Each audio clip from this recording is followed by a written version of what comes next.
こういうふうにちょっとずつ上げて、研いでいってあげると、包丁の形が変わらずにですね、この基本的な包丁のこういうカーブが変わらずに、だいたい半分から先からちょっとずつ上げてあげる。こうやって上げてあげる。極端にやると、こういうふうに上げてあげる。っていうことで、包丁の形が変わりにくくなっていきます。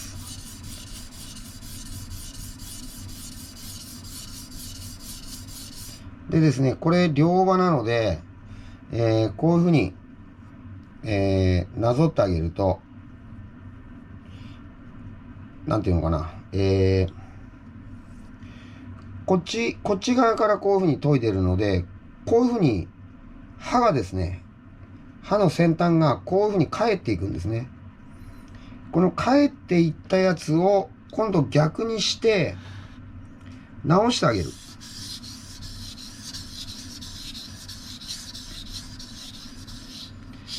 こういうふうにですね。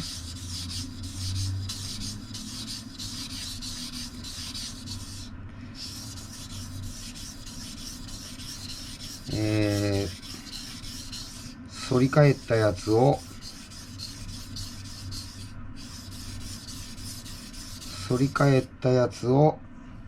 直してやる。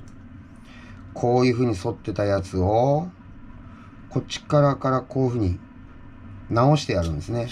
そうすると、包丁の断面がですね、こういうふうに返ってたやつがこっちを研ぐことによってよりこういうふうにシャープになっていくっていうのが、包丁の研ぎ方の基本です。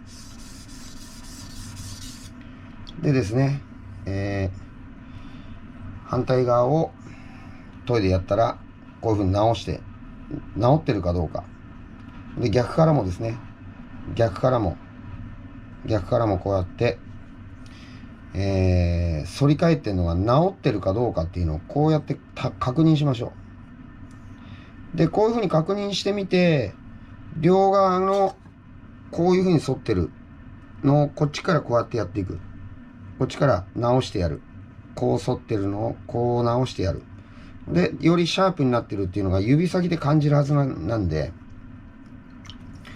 指先でこういうふうに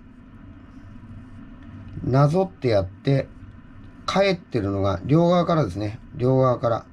こっちはちょっと返りすぎちゃったですね。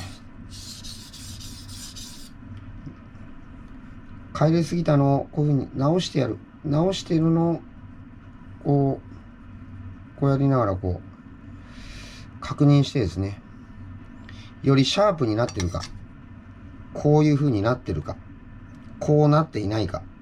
こうなっていないか。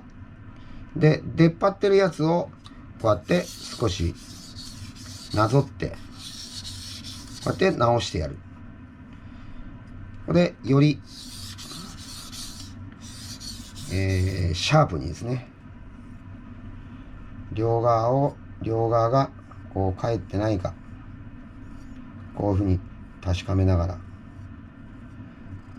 両側が返っていないか、両側これ返ってないですね。ここちょっと、あれかな。こういうふうに切ってやると、研いでやると、これすごく切れるようになってます。もう。じゃあですね、ちょっとこの切れ味をちょっと試したいと思うんですけど、まな板をこういうふうに置いてですね。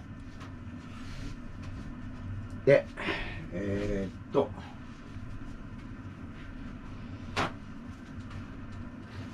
ですね、これ今研いでたのは家庭によくある普通の包丁です。普通の包丁です。別にプロが使うやつではありません。こういう包丁もですね、こういうふうに、綺麗にスパッと切れるようになりますね。こういうふうに研ぎます。これはあくまでも砥石の研ぎ方でした。ではですね、次に、この研ぎ棒、研ぎ棒での研ぎ方ですね。じゃあ、ちょっと違う包丁を、これも一般的な、家庭でよくある一般的な包丁です。一般的な包丁。これまだ研いでません。でですね、この研ぎ棒はですね、できるだけ濡らさない方がいいです。濡らすと錆びますから。錆びていっちゃうので、ここのですね、白く見えるところ、白く見えるところに、これ細かい凹凸がこういうふうに縦に走ってるんですね。この縦の凹凸で、この、削るんですね。削るんです。で、この縦の凹凸で削るんですけど、ここに当てるときにですね、当てて、だいたい45度、30度ぐらいかな。30度ぐらい。30度ぐらいのところに当てて、まあ根元のところですね。こう。で、逆に、こう。で、これをね、こうやって繰り返すだけで、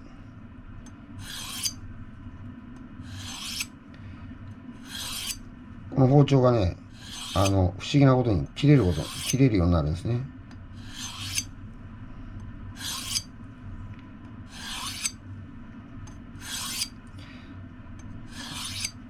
で、交互にやっていきましょう。本当はですね、同じ回数だけ、こっちに5回やったら、こっちにも5回やって、っていうようなやり方をするんですけど、数忘れちゃうといけないので、交互にやっていきましょう。こういうふうに。